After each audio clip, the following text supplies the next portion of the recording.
வியாதி நேரத்தில் கர்த்தர் பராமரிக்கிறவரா இருக்கிற 1 சாமுவேல் 30ஆம் அதிகாரம் 11ஆம் அதிகாரத்தில் இருந்து 13வது வசனத்தை வர வாசிக்கலாம். தாவீது எகிப்தியரை வெளியில் அவர்கள் கண்டு அவனை தாவீதினிடத்தில் கொண்டு வந்து புசிக்க அவனுக்கு அப்பமும் குடிக்க தண்ணீரும் கொடுத்து அத்திப்பழ அடையும் ஒரு துண்டையும் மற்றலான 2 திராட்சைப்பழ குலைகளையும் அவனுக்கு கொடுத்தார்கள்.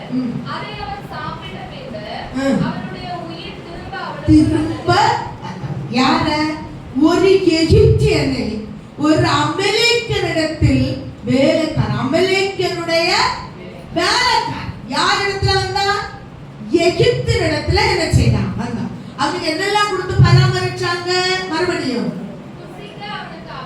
புசிக்க முதல்ல அவனுக்கு என்ன கொடுக்காங்க? தூங்குறவங்க எல்லாரும் அல்லேலூயா. புசிக்க அப்பம் கொடுக்காங்க. இரண்டாவது குடிக்க தண்ணீர் கொடுக்காங்க. அத்திப்பழ அடை குடிக்காங்க.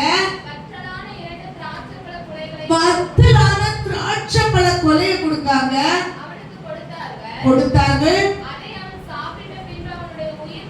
சாப்பிட்ட உடனே உயிர் அவனுக்கு திரும்ப அவன் மரண படுக்கையில இருக்கும்போது கர்த்தர் எகிப்தியரை கொண்டு ஆமென் கர்த்தர் பராமரித்தார்.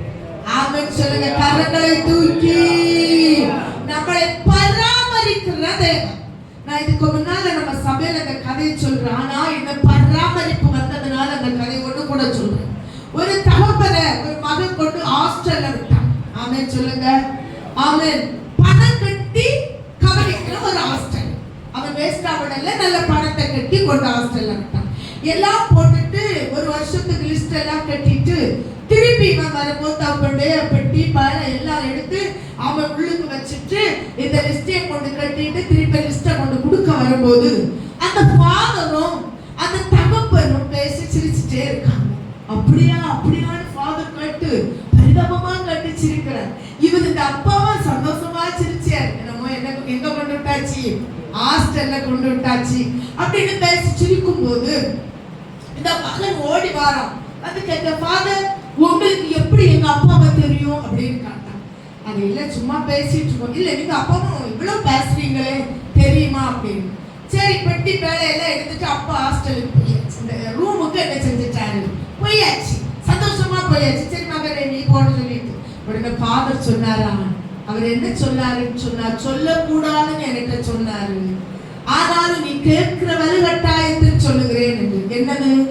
30 வருஷத்துக்கு முன்ன இதே ஹாஸ்டல்ல அநாத பிள்ளையாய் கிடந்த ஒன்ன காசு கொடுத்து வாங்கிட்டு போய் 30 வருஷம் வரை வளர்த்திருக்கிறார்.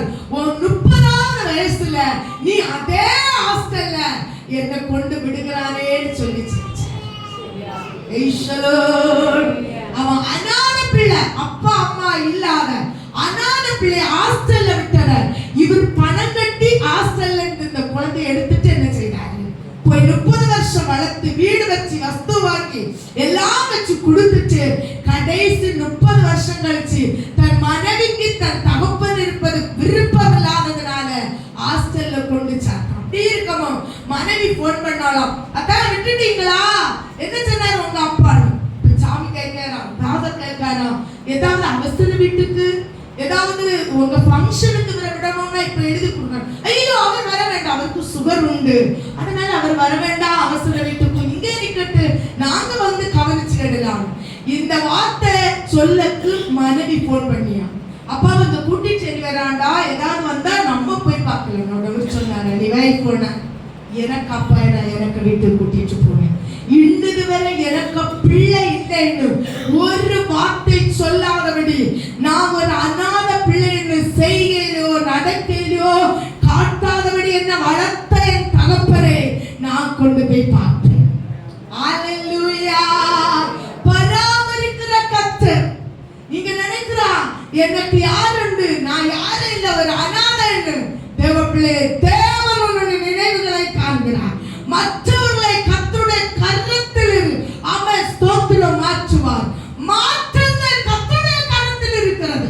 உன் பிள்ளைங்க கருத்திலே, உன் புருஷன கருத்திலே, உன் மனைவிக்கு கருத்திலேயோ அல்ல, மாற்றங்கள் கர்த்தருடைய கரத்தில் இருக்கிறது.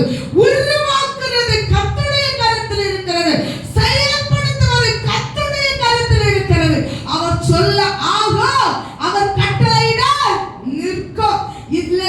வேறு ஒன்றும் இல்லை. அல்லேலூயா சொல்லுங்க.